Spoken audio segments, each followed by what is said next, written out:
2 weeks since Texas turned into a tundra with snow and lows were in the single digits. How did some of our own CPHS students handle this historic storm? Gigi Muniz has the details. Speaking of that winter storm, what kind of damage hit CPHS? We've got the scoop. Shoot for the stars this exam season. Find out all you need to know about the upcoming STAR test. And then we'll toss it over to Luke and Katie for sports.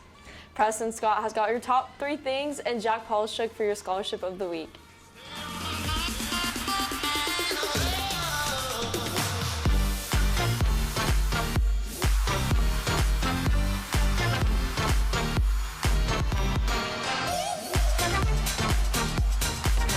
Good morning, Cedar Park High School. I'm Ellie Neal, and I'm joined this morning by Abby Martinez and Luke Johnson.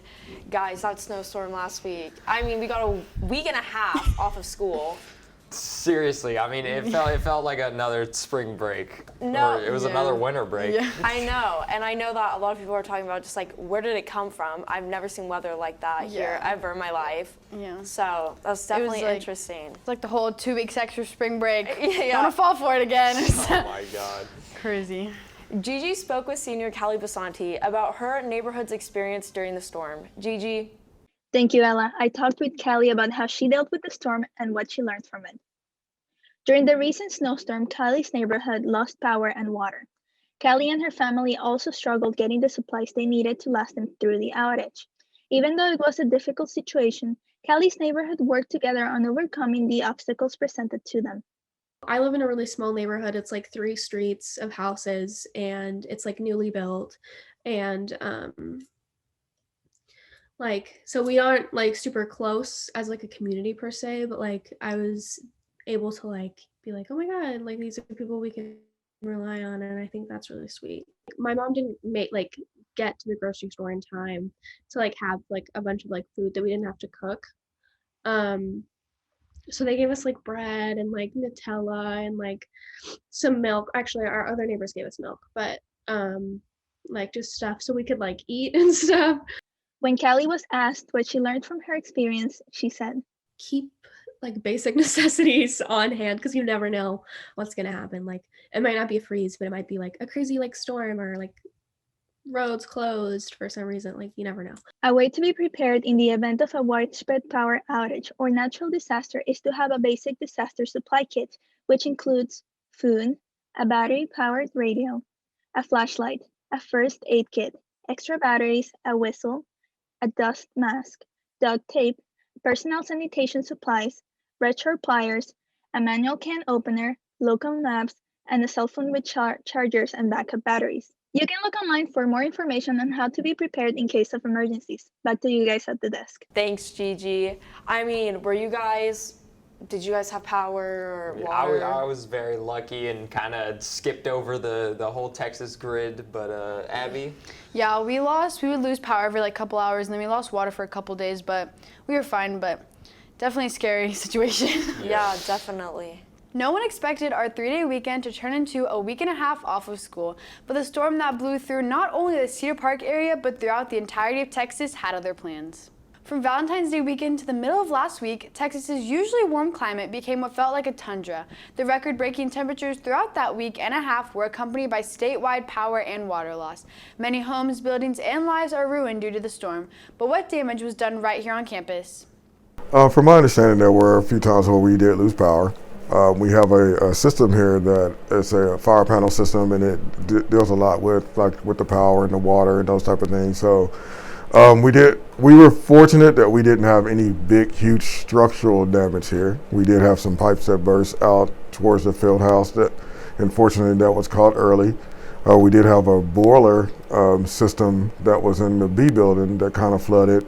That was caught early, so we were lucky that our maintenance and our grounds crew people did catch those things early and were able to get that. Now it seems like we're in pretty good shape, knock on wood. Hopefully everything stays the same, but nothing too big, in general for us. Last week, maintenance and grounds crew worked to get our campus back in shape and inspected the building to ensure everything was all right. Thankfully, damage to the building was kept at a minimum and caught early. When asked to describe this school year in one word, many people may decide to simply say unconventional. Testing season for this semester is no different, but don't worry, we've got you covered. This year, it is mandatory for all students to come in person to take their STAR exams. And for the rest of the students who are not testing, the day will be asynchronous. This year, no STAR tests have been waived or canceled for high school students. According to TEA, the STAR tests are still a graduation requirement. So, students, if they choose to not come to the STAR test this year because they may have different situations at home or anything like that, which may prevent them from coming this year, they would just have to take that test at a later date. Testing dates range from March 6th to May 18th. Be sure to check out our Instagram soon for more details. Up next, Preston Scott has got the top 3 things we need to know for today.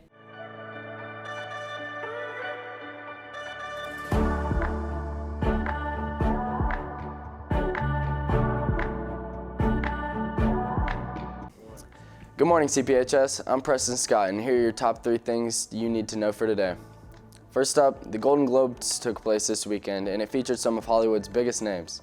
Some of the biggest winners from the night included Nomadland and Borat, subsequent film. Another notable achievement from the night was that the director for Nomadland, Chloe Zhao, became the first woman to win the Best Director award since 1984.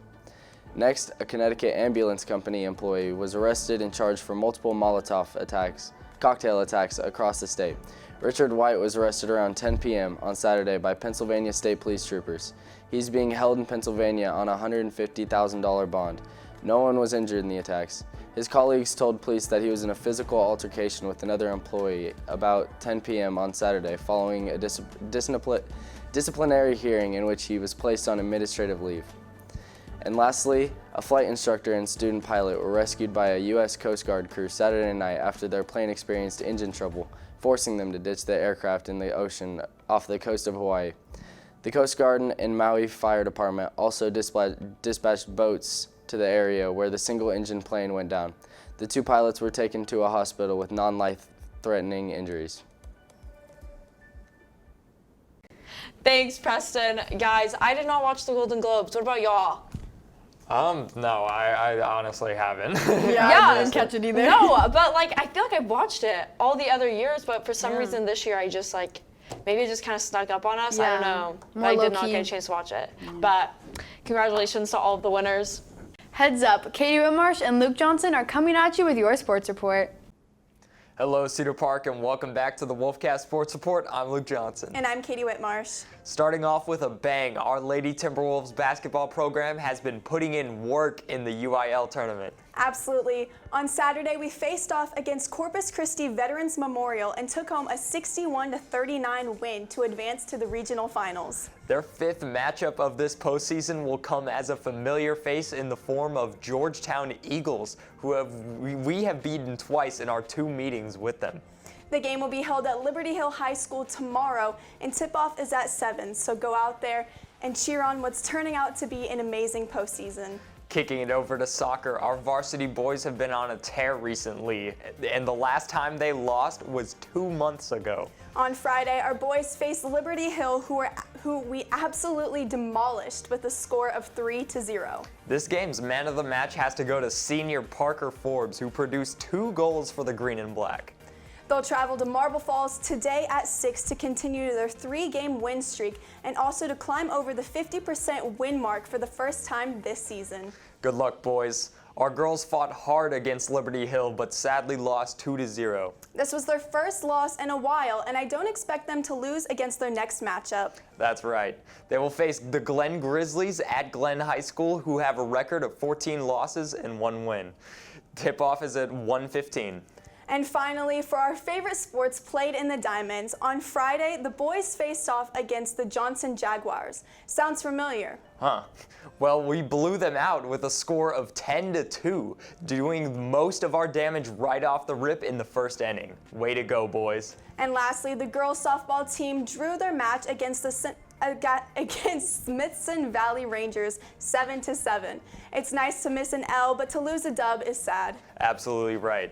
The girls will face Marble Falls tomorrow here at home starting at 7, and the boys will face Elgin today here at home starting at 7. With CPHS News, I'm Luke Johnson. And I'm Katie Whitmarsh. Back to y'all. Thanks, Luke and Katie. Deadlines are approaching fast. Seniors, don't miss out on your chance to apply for this week's scholarship. Thanks, y'all. Are you a soon-to-be graduating senior who is enrolling in Texas State University? If so, then the Distinguished Young Bobcat Award might be for you. Students must be enrolled or enrolling in Texas State University and need at least a 3.5 GPA and a good track record of academic success, campus-wide influence, and above-average curricular environment. For more information, visit texasstate.edu. Tune in next week for a new scholarship. That's all you have for today. Make sure you're keeping up with all of our content, so head over to our YouTube at CPHS News. You can also follow at CPHS_sports for more updates. Join us Wednesday for a story over the books LIC has banned, your top 3 things, and a new edition of the Pack Chat. Thanks for taking time to join us this morning. With CPHS News, I'm Luke Johnson. I'm Abby Martinez. And I'm Ella Neal. Remember to make it a great day or not, the choice is yours.